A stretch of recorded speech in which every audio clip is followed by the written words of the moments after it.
Hello, and welcome to my kitchen, where I believe you should live simply, remain grateful, and love unconditionally. Today, we are going to make an all-American apple pie. Good. You will need 6 apples. I have chosen 4 Granny Smith apples and 2 juicy red McIntosh apples. You will also need 3/4 cups of sugar, 2 tablespoons of all-purpose flour, 3/4 teaspoon of ground cinnamon, 1/8 teaspoon of nutmeg, dots of unsalted butter,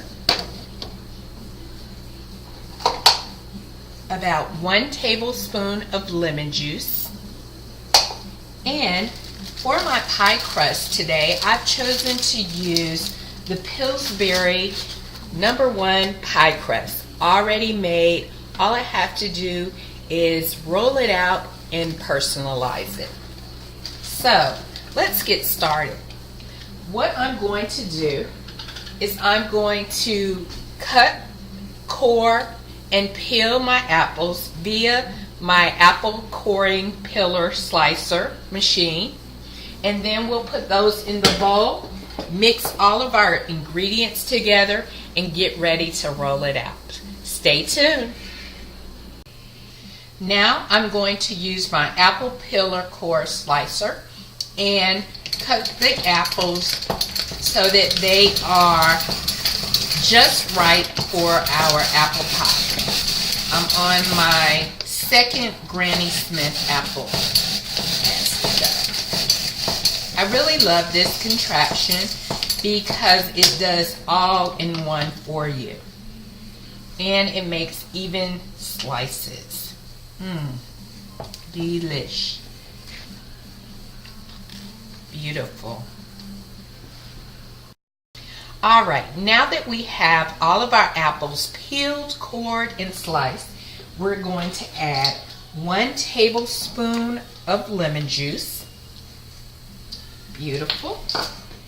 We're going to add 3/4 teaspoon of ground cinnamon and 1/8 teaspoon of nutmeg.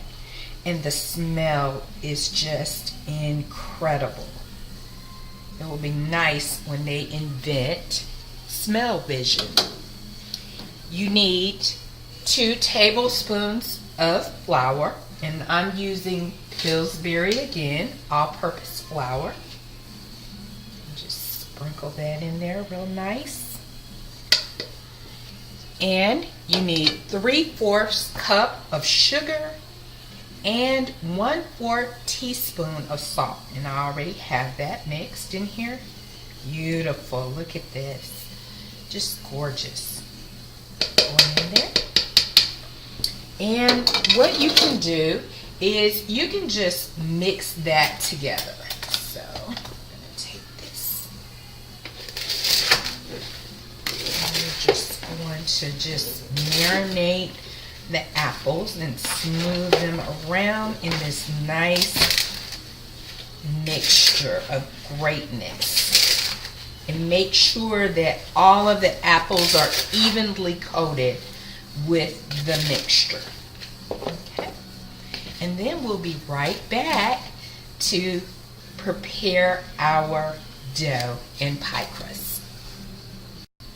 Alright, for our baking dish, we're going to butter our baking dish so the pie crust doesn't stick, and it adds a little flavor to our pie crust. So I'm going to smooth that around evenly on our pie dish. And I chose to use a glass baking pie dish just because I want to see that the pie cooks evenly all the way through, underneath and around. So here's the prepared pie crust by Pillsbury, and I've let it get room temperature, and I'm simply going to just roll it out really beautifully into my pie dish. Okay, and this one fits absolutely perfect. Just great.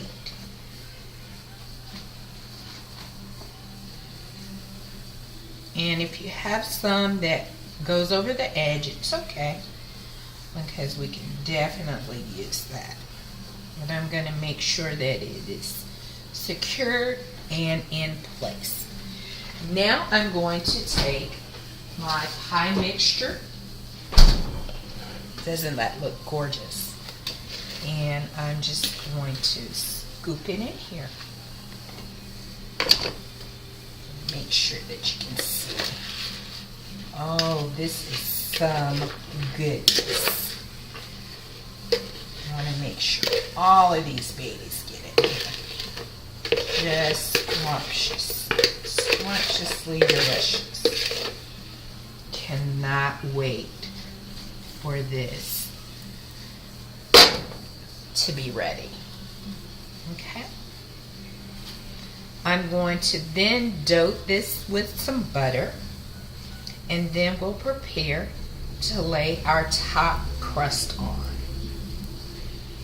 And I'm such a perfectionist, I'm going to stop for a moment and just arrange it in a pretty way. And I know that it's just going to all cook together really beautifully, but I just want it kind of perfect. So that's that.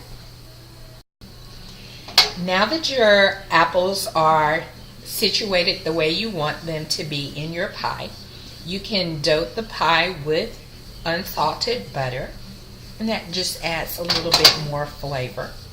And now what I'm going to do is I have taken my second pie crust and unrolled it out, and I'm going to cut it in a pattern so that it is weaved beautifully across the top.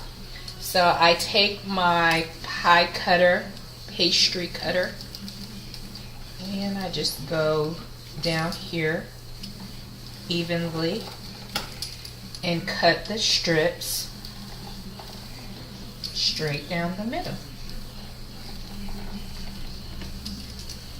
And they just add a beautiful texture to and design to your pie crust. So I have my strips. So what I'm going to do is I'm going to take my longer pieces first, and I'm going to just lay them across the pie. And it's perfectly okay if some of it goes over the edges. That's what you want it to do. And we're simply going to take all of them, and then we're going to, I need one more, and we want to move you guys over, and so that you have at least 4 strips across your top. Then you're going to fold back the alternating strips. So I folded back 2 of them, and I'm going to add some more strips the other way.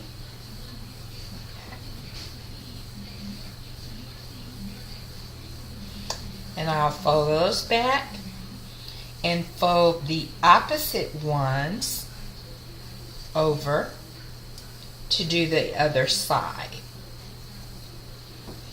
And it's almost like a basket weaving project, but you just want to make sure you get that across. And then I'm going to fold it back over.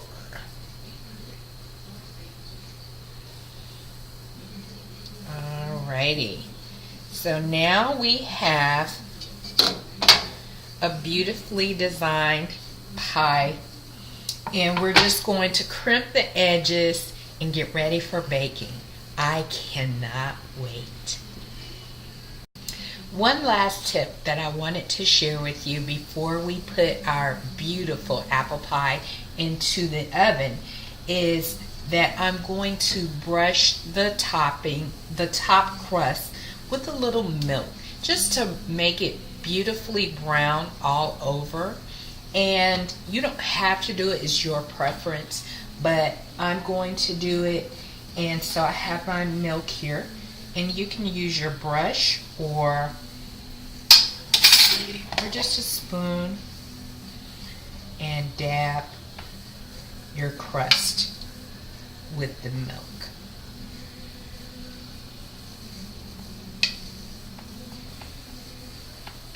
You don't want to saturate it too much, but just so that it has that beautiful golden brown flaky crust. And so we're going to bake this in the oven at 425 degrees, and then we'll take it out, let it cool, and eat. So thank you for joining us in our kitchen. Happy holidays, and remember, live simply, remain grateful, and love unconditionally. Thank you.